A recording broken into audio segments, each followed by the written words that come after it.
Hello science fans! Pwede mo bang ma-imagine ang isang mundo na walang namamatay o nahihirapan dahil sa paghihintay ng isang organ na pwedeng makapagligtas sa kanilang buhay? Isang mundo na pwedeng i-print yung mga organ pag kailangan, sakto sa pangangailangan mo at hindi necessarily magkakaroon ng rejection. Parang science fiction, di ba? Pero paano kung sabihin ko sa yung ginagawa na ito ngayon? Welcome sa amazing world ng 3D bioprinting, kung saan binabago ang kinabukasan ng organ transplants. Tara na at alamin natin kung paano nito binabago ang larangan ng medicine at kung ano ang ibig sabihin nito sa mga doktor at mga pasyente sa buong mundo. Pero bago natin aralin ito using science, gusto ko munang mag-hi sa ating mga bagong manunood. Ako po si Shona and I'm your resident Filipino scientist. Isa po akong researcher sa field ng molecular ecology at manghang-mangha po talaga ako sa bilis ng pagbabago ng teknolohiya. Isa rin po akong guro at isa sa mga tinuturo ko po sa aking mga estudyante ay even though amazing ang mga technology, kailangan nating pag-isipan ang implications at ethics nito. At ang siyensya ay ang aking science communication channel, kung saan gustong-gusto ko pong pinag-uusapan ang mga nerdy at geeky things sa tungkol sa STEM dahil ito po ang nagpapakilig sa akin. Taon-taon, libo-libong pasyente ang nangangailangan ng organ transplant sa buong mundo. Ang kakulangan ng mga organs ay nagdudulot ng isang krisis, na kadalasan ay nauuwi sa isang trahedya para sa maraming tao. Mas lalo pa itong pinapalala ng isang sistema na nakadepende sa mga donor, na sadya namang bihira at pwede ring magkaroon ng risk na i-reject ng pasyente.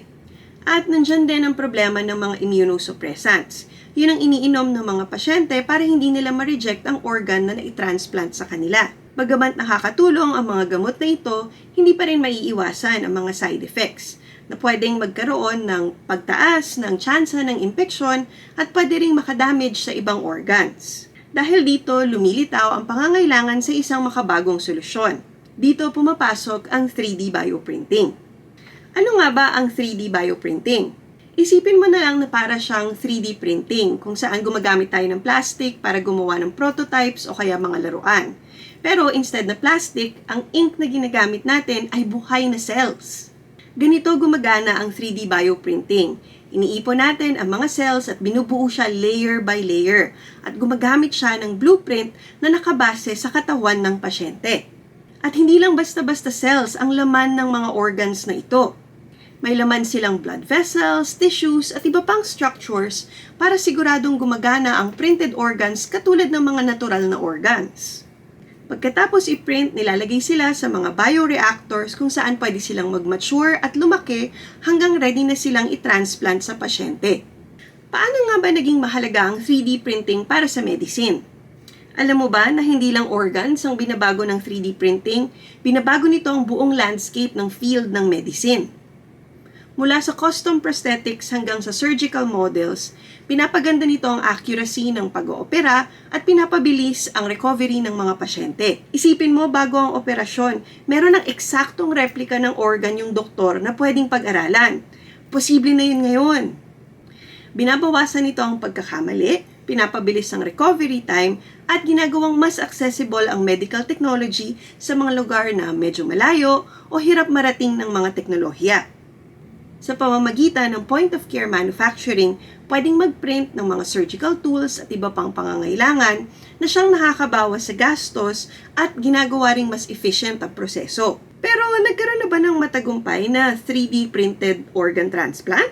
Noong 2023, naganap ang isang milestone sa Seoul St. Mary's Hospital sa South Korea kung saan nagkaroon ng successful implanting ng 3D printed windpipe.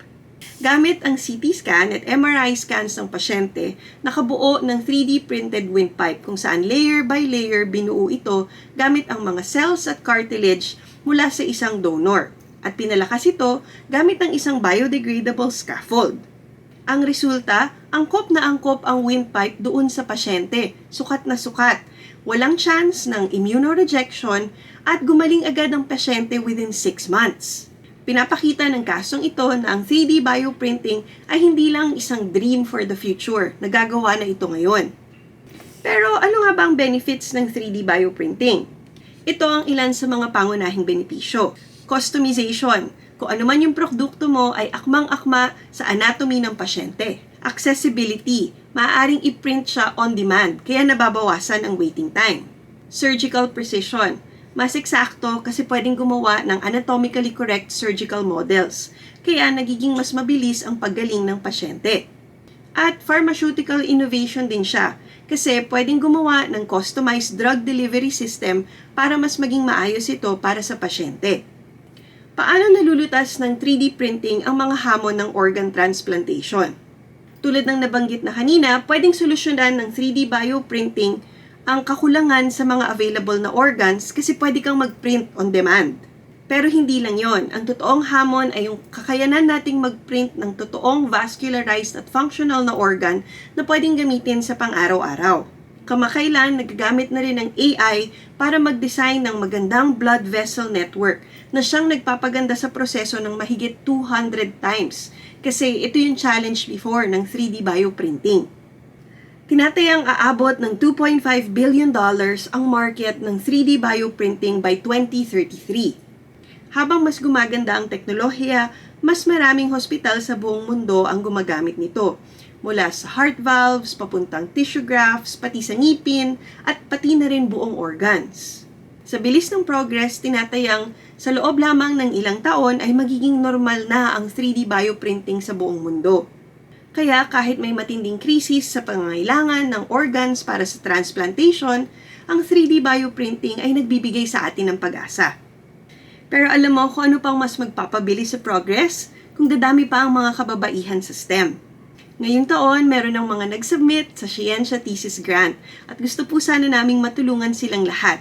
Pero hindi po namin ito magagawa ng mag-isa. Patuloy pa rin po ang aming fundraising at pwede po kayong magpadala ng inyong tulong sa aming GCash or BDO accounts na makikita sa screen o kaya sa description ng video na ito. Kung wala po kayong maipang tulong, okay lang.